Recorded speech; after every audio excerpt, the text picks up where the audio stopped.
And John is with us from Washington. So, John, our new CBS News Battleground Tracker polls show Trump tied with Clinton in Florida and now up a point in Ohio. Is this just the typical polls tightening in the final days of an election, or do you think that there is actually some momentum now for Donald Trump heading into Tuesday? I think it's the polls tightening. Those states are tight, so even the idea of momentum in Ohio and Florida is a little tricky because the states are so thoroughly organized and people are so used to voting and used to being engaged in the party process that the swings are never vast. But we definitely see in other places, and we certainly see movement in the race as Republicans come home to Donald Trump. That's happening in those two states. And as we see the Clinton machine and the Clinton operation try to ramp up votes in the cities where she is relying on minority voters and younger voters. So it's kind of what we'd expect in a battleground state in an election where it's so close when there's not something diverting into a sort of special case, which we've had a few of those too. Well, John, with just 2 days to go, what does each candidate need to focus on? Well, they need to focus on basically turning out their voters. So you see Donald Trump is in Minnesota and he's in Michigan trying to find a way, if there are his kind of voters, those blue-collar voters that he does well with, if there are enough of them in those states that if Democratic voters don't turn out, that he could maybe stage a surprise. Those are two traditionally Democratic states.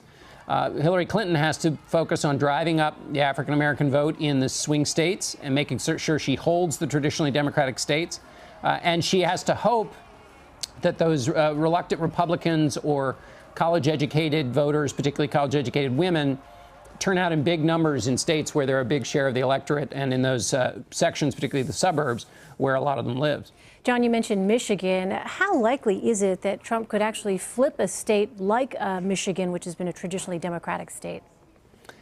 You'd have to put it on the outside of his likely options. On the other hand, just because it's a state that traditionally votes for the Democrat, the Clinton campaign has a ground operation there. There is this situation, or has been in the past, where Republican candidates have tried to make a play into these Democratic states. But at the last sort of 3 percentage points that you would need to get in the polls turns out to be the hardest. So you can get close, but it's very hard to go over the line. So on the other hand, there are a lot of blue collar voters in that state. So, you know, it's like anything could happen in this election. So it's not as if he went to Vermont or something, but it's definitely a gamble on his part, because if you're in Michigan, you're not in other states where you might need to be if it's a little closer in those states. Well, John, we know that the polls have shown voters don't really like or trust either one of these candidates. What do you think that could possibly mean? What's your sense of who might have an advantage when it comes to turnout on Election Day?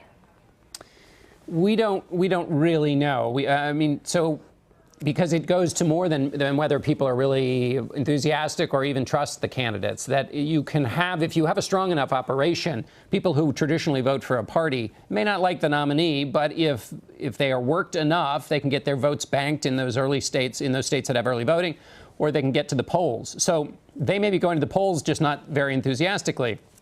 And that would be something you might expect on Hillary Clinton's side. On the Republican side, you could see Donald Trump turns out these rallies, amazing, 20,000, 30,000 people showing up, which is a huge burst of enthusiasm. The challenge for him is, what about the rest of the Republican coalition that would need to show up? So he might have intense enthusiasm among part of his base, but then weaker enthusiasm in the rest of the vote that he needs. I think also, as Jamel Bouie talked about on the show today, there are negative effects to some of his enthusiasm, and what riles up his crowds also appears to have riled up Hispanic voters in Florida and Nevada, which means that their turnout might be higher for Hillary Clinton among that group than it was for Barack Obama.